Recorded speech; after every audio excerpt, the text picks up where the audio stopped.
ಇವತ್ತು ವಿಧಾನಸಭಾ ಅಧಿವೇಶನದಲ್ಲಿ ವಕ್ಫ್ ಬೋರ್ಡ್ ಅವಾಂತರಗಳು, ವಕ್ಫ್ ಬೋರ್ಡಿಂದ ರೈತರಿಗೆ ಆಗ್ತಾ ಇರೋ ಅನ್ಯಾಯಗಳು, ವಕ್ಫ್ ಬೋರ್ಡಿಂದ ಮಠ ಮಂದಿರಗಳು, ಶಾಲಾ ಕಾಲೇಜುಗಳು ವಕ್ಫ್ ಬೋರ್ಡ್ನ ಆಸ್ತಿ ಆಗಿರೋದರ ವಿರುದ್ಧವಾದಂಥ ಒಂದು ನಿಲುವಳಿ ಸೂಚನೆಯನ್ನು ನಾನು ಕೊಟ್ಟಿದ್ದೀನಿ. ಇವತ್ತು ಮೋಸ್ಟ್ಲಿ 11 ಗಂಟೆಗೆ ಈ ವಕ್ಫ್ ಬೋರ್ಡಿನ ಅವಾಂತರಗಳು, ಈ ವಕ್ಫ್ ಬೋರ್ಡ್ ಒಂದು ರೀತಿ ದೆವ್ವದ ರೀತಿ ಇಡೀ ರಾಜ್ಯವನ್ನು ವ್ಯಾಪಿಸ್ತಾ ಇದೆ. ಅದರ ವಿರುದ್ಧವಾದಂಥ ಒಂದು ಹೋರಾಟವನ್ನು ನಾವು ಈಗಾಗಲೇ ಮಾಡಿದ್ದೀರಿ ರಾಜ್ಯಾದ್ಯಂತ. 11 ಗಂಟೆಗೆ ಅದರ ಚರ್ಚೆ ಆಗುತ್ತೆ. ನಿನ್ನೆ ಪಂಚಮಶಾಲಿ ಹೋರಾಟದ ಬಗ್ಗೆ ಗೃಹ ಸಚಿವರು ಕೊಟ್ಟಂಥ ಹೇಳಿಕೆ ನಿಜಕ್ಕೂ ಖಂಡನೀಯ. ನಾವೇನು ಅವ್ರಿಗೆ ಮುತ್ತಿಡಬೇಕಾಗಿತ್ತ ಅನ್ನೋ ಹೇಳಿಕೆ ಏನಿದೆ, ಆ ಹೇಳಿಕೆನೇ ಆ ಸಮುದಾಯಕ್ಕೆ ಮಾಡಿದಂಥ ಅನ್ಯಾಯ. ಲಾಠಿ ಏಟು, ರಕ್ತ ಬರೋ ರೀತಿ ತಿಂದು ಸ್ವಾಮೀಜಿಗಳ ಬಂಧನ ಇವೆಲ್ಲವನ್ನು ನೋಡ್ತಾ ಇದ್ದರೆ ಕಾಂಗ್ರೆಸ್ ಅವ್ರಿಗೆ ಈ ಲಿಂಗಾಯತ ಸಮುದಾಯದ ವೋಟ್ ಮಾತ್ರ ಬೇಕು, ಅವ್ರಿಗೆ ಏಟ್ ಕೊಡಬೇಕು ಅನ್ನೋ ತೀರ್ಮಾನಕ್ಕೆ ಬಂದಂಗಿದೆ. ವೋಟ್ ಕೊಡೋವಾಗ ಈ ಮಾತುಗಳು ಆಡಲ್ಲ, ಏಟ್ ಕೊಡುವಾಗ ದುರಹಂಕಾರದ ಮಾತುಗಳನ್ನು ಆಡ್ತಾ ಇದ್ದಾರೆ. ರಾಜ್ಯದ ಲಿಂಗಾಯತ ಸಮುದಾಯದವರು ಈಗಾಗಲೇ ಘೋಷಣೆ ಮಾಡಿದ್ದಾರೆ, ನಾವು ಬುದ್ಧಿ ಕಲಿಸ್ತೀರಿ ಅಂತ. ಆದಷ್ಟು ಬೇಗ ಈ ಕಾಂಗ್ರೆಸ್ ಅವರಿಗೆ ಬುದ್ಧಿ ಕಲಿಸ್ತೀರಿ ಅಂತ ನಾನು ಕೂಡ ಅವರಿಗೆ ವಿನಂತಿಯನ್ನು ಮಾಡ್ತಾಯಿದ್ದೀನಿ. ಒನ್ ನೇಷನ್ ಒನ್ ಎಲೆಕ್ಷನ್ ಒಳ್ಳೆಯ ಒಂದು ನಿರ್ಧಾರ. ಕೇಂದ್ರ ಸರ್ಕಾರದ ಈ ನಿರ್ಧಾರಕ್ಕೆ ನಾನು ಸ್ವಾಗತ ಮಾಡ್ತೀನಿ. ದೇಶದಲ್ಲಿ 365 ದಿನದಲ್ಲಿ ಪ್ರತಿ ವರ್ಷದಲ್ಲೂ ಒಂದಲ್ಲ ಒಂದು ಎಲೆಕ್ಷನ್ ದೇಶದಲ್ಲಿ ನಡೀತಾನೇ ಇರುತ್ತೆ. ಮತ್ತು ಪ್ರತಿ ಬಾರಿನೂ ಕೂಡ ಈ ಕೋಡ್ ಆಫ್ ಕಂಡಕ್ಟ್ ಬಂದರೆ 45 ದಿನ ಯಾವುದೇ ಅಭಿವೃದ್ಧಿ ಕಾರ್ಯ ಮಾಡೋಕ್ಕೂ ಆಗಲ್ಲ, ಯಾವುದೇ ಉದ್ಘಾಟನೆಗಳು ಆಗಲ್ಲ. ಮತ್ತು ಪದೇ ಪದೇ ಎಲೆಕ್ಷನ್ ಬರೋದ್ರಿಂದ ಸಾರ್ವಜನಿಕರ ಹಣ ಏನಿದೆ, ಟ್ಯಾಕ್ಸ್ ಪೇಯರ್ಸ್ ಹಣ, ಅದು ದುಂದು ವೆಚ್ಚ ಆಗ್ತದೆ. ಈ ದುಂದು ವೆಚ್ಚವನ್ನು ತಡೆ ಮಾಡೋಕ್ಕೆ ಮೋದಿಯವರು ತೆಗೆದುಕೊಂಡಂಥ ನಿರ್ಧಾರ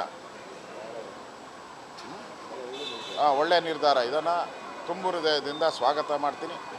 ವಿರೋಧ ಪಕ್ಷಗಳು ಕೂಡ ರಾಜಕೀಯವನ್ನು ಬದಿಗಿಟ್ಟು ಅವರು ಕೂಡ ಇದಕ್ಕೆ ಬೆಂಬಲ ಮಾಡಿದ್ರೆ ದೇಶದ ಬೊಕ್ಕಸಕ್ಕೆ, ರಾಜ್ಯದ ಬೊಕ್ಕಸಕ್ಕೆ ಏನು ಖರ್ಚಾಗ್ತಾ ಇದೆ ಹಣ, ಅದೆಲ್ಲ ಉಳಿತಾಯ ಆಗ್ತೈತೆ. ಅದು ಅಭಿವೃದ್ಧಿ ಕಾರ್ಯಗಳಿಗೆ ಉಪಯೋಗ ಮಾಡ್ಕೊಳ್ಳೋಕ್ಕೆ ಸಾಧ್ಯ ಆಗ್ತೈತೆ. ಆ ದೃಷ್ಟಿಯಿಂದ ನಾನು ಇವತ್ತು ಸ್ವಾಗತ ಮಾಡ್ತಾಯಿದ್ದೀನಿ. ಇವತ್ತು ವಿಧಾನಸಭಾ ಅಧಿವೇಶನದಲ್ಲಿ ವಕ್ಫ್ ಬೋರ್ಡ್ ಅವಾಂತರಗಳು, ವಕ್ಫ್ ಬೋರ್ಡಿಂದ ರೈತರಿಗೆ ಆಗ್ತಾ ಇರೋ ಅನ್ಯಾಯಗಳು, ವಕ್ಫ್ ಬೋರ್ಡಿಂದ ಮಠ ಮಂದಿರಗಳು, ಶಾಲಾ ಕಾಲೇಜುಗಳು ವಕ್ಫ್ ಬೋರ್ಡ್ನ ಆಸ್ತಿ ಆಗಿರೋದರ ವಿರುದ್ಧವಾದಂಥ ಒಂದು ನಿಲುವಳಿ ಸೂಚನೆಯನ್ನು ನಾನು ಕೊಟ್ಟಿದ್ದೀನಿ. ಇವತ್ತು ಮೋಸ್ಟ್ಲಿ 11 ಗಂಟೆಗೆ ಈ ವಕ್ಫ್ ಬೋರ್ಡಿನ ಅವಾಂತರಗಳು, ಈ ವಕ್ಫ್ ಬೋರ್ಡ್ ಒಂದು ರೀತಿ ದೆವ್ವದ ರೀತಿ ಇಡೀ ರಾಜ್ಯವನ್ನು ವ್ಯಾಪಿಸ್ತಾ ಇದೆ. ಅದರ ವಿರುದ್ಧವಾದಂಥ ಒಂದು ಹೋರಾಟವನ್ನು ನಾವು ಈಗಾಗಲೇ ಮಾಡಿದ್ದೀರಿ ರಾಜ್ಯಾದ್ಯಂತ. 11 ಗಂಟೆಗೆ ಅದರ ಚರ್ಚೆ ಆಗುತ್ತೆ. ನಿನ್ನೆ ಪಂಚಮಶಾಲಿ ಹೋರಾಟದ ಬಗ್ಗೆ ಗೃಹ ಸಚಿವರು ಕೊಟ್ಟಂಥ ಹೇಳಿಕೆ ನಿಜಕ್ಕೂ ಖಂಡನೀಯ. ನಾವೇನು ಅವ್ರಿಗೆ ಮುತ್ತಿಡಬೇಕಾಗಿತ್ತ ಅನ್ನೋ ಹೇಳಿಕೆ ಏನಿದೆ, ಆ ಹೇಳಿಕೆನೇ ಆ ಸಮುದಾಯಕ್ಕೆ ಮಾಡಿದಂಥ ಅನ್ಯಾಯ. ಲಾಠಿ ಏಟು, ರಕ್ತ ಬರೋ ರೀತಿ ತಿಂದು ಸ್ವಾಮೀಜಿಗಳ ಬಂಧನ ಇವೆಲ್ಲವನ್ನು ನೋಡ್ತಾ ಇದ್ದರೆ ಕಾಂಗ್ರೆಸ್ ಅವ್ರಿಗೆ ಈ ಲಿಂಗಾಯತ ಸಮುದಾಯದ ವೋಟ್ ಮಾತ್ರ ಬೇಕು, ಅವ್ರಿಗೆ ಏಟ್ ಕೊಡಬೇಕು ಅನ್ನೋ ತೀರ್ಮಾನಕ್ಕೆ ಬಂದಂಗಿದೆ. ವೋಟ್ ಕೊಡೋವಾಗ ಈ ಮಾತುಗಳು ಆಡಲ್ಲ, ಏಟ್ ಕೊಡುವಾಗ ದುರಹಂಕಾರದ ಮಾತುಗಳನ್ನು ಆಡ್ತಾ ಇದ್ದಾರೆ. ರಾಜ್ಯದ ಲಿಂಗಾಯತ ಸಮುದಾಯದವರು ಈಗಾಗಲೇ ಘೋಷಣೆ ಮಾಡಿದ್ದಾರೆ, ನಾವು ಬುದ್ಧಿ ಕಲಿಸ್ತೀರಿ ಅಂತ. ಆದಷ್ಟು ಬೇಗ ಈ ಕಾಂಗ್ರೆಸ್ ಅವರಿಗೆ ಬುದ್ಧಿ ಕಲಿಸ್ತೀರಿ ಅಂತ ನಾನು ಕೂಡ ಅವರಿಗೆ ವಿನಂತಿಯನ್ನು ಮಾಡ್ತಾಯಿದ್ದೀನಿ. ಒನ್ ನೇಷನ್ ಒನ್ ಎಲೆಕ್ಷನ್ ಒಳ್ಳೆಯ ಒಂದು ನಿರ್ಧಾರ. ಕೇಂದ್ರ ಸರ್ಕಾರದ ಈ ನಿರ್ಧಾರಕ್ಕೆ ನಾನು ಸ್ವಾಗತ ಮಾಡ್ತೀನಿ.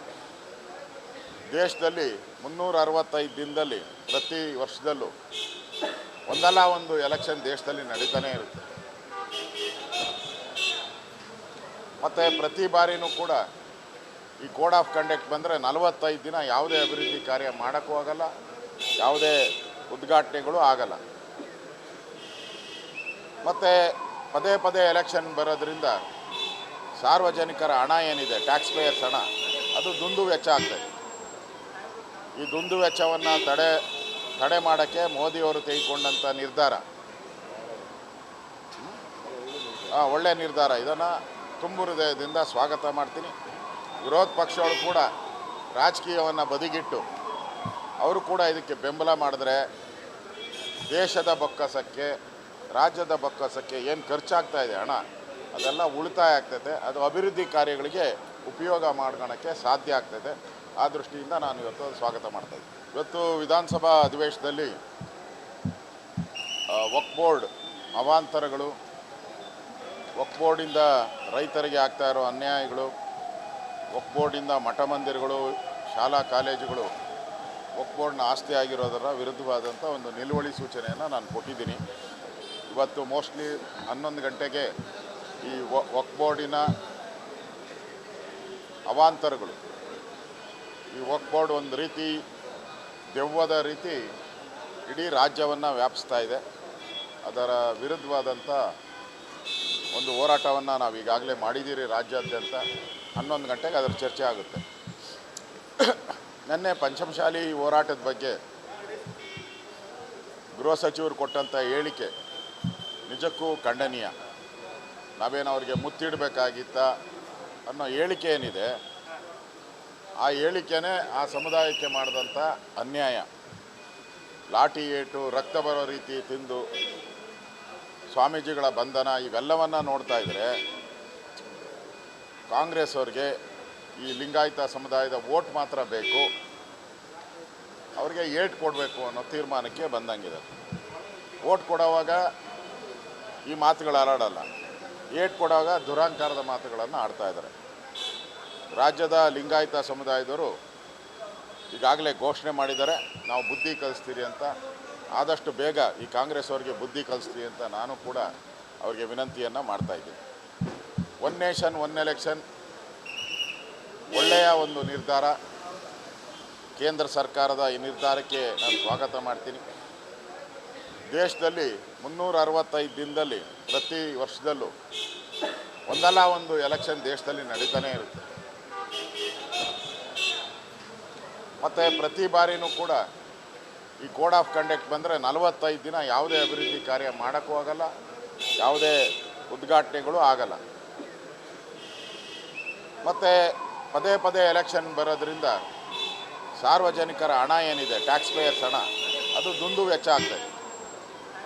ಈ ದುಂದು ವೆಚ್ಚವನ್ನು ತಡೆ ಮಾಡೋಕ್ಕೆ ಮೋದಿಯವರು ತೆಗೆದುಕೊಂಡಂಥ ನಿರ್ಧಾರ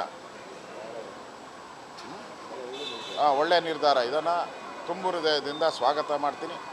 ವಿರೋಧ ಪಕ್ಷಗಳು ಕೂಡ ರಾಜಕೀಯವನ್ನು ಬದಿಗಿಟ್ಟು ಅವರು ಕೂಡ ಇದಕ್ಕೆ ಬೆಂಬಲ ಮಾಡಿದ್ರೆ ದೇಶದ ಬೊಕ್ಕಸಕ್ಕೆ, ರಾಜ್ಯದ ಬೊಕ್ಕಸಕ್ಕೆ ಏನು ಖರ್ಚಾಗ್ತಾ ಇದೆ ಹಣ, ಅದೆಲ್ಲ ಉಳಿತಾಯ ಆಗ್ತೈತೆ. ಅದು ಅಭಿವೃದ್ಧಿ ಕಾರ್ಯಗಳಿಗೆ ಉಪಯೋಗ ಮಾಡ್ಕೊಳಕ್ಕೆ ಸಾಧ್ಯ ಆಗ್ತೈತೆ. ಆ ದೃಷ್ಟಿಯಿಂದ ನಾನು ಇವತ್ತು ಸ್ವಾಗತ ಮಾಡ್ತಾಯಿದ್ದೀನಿ.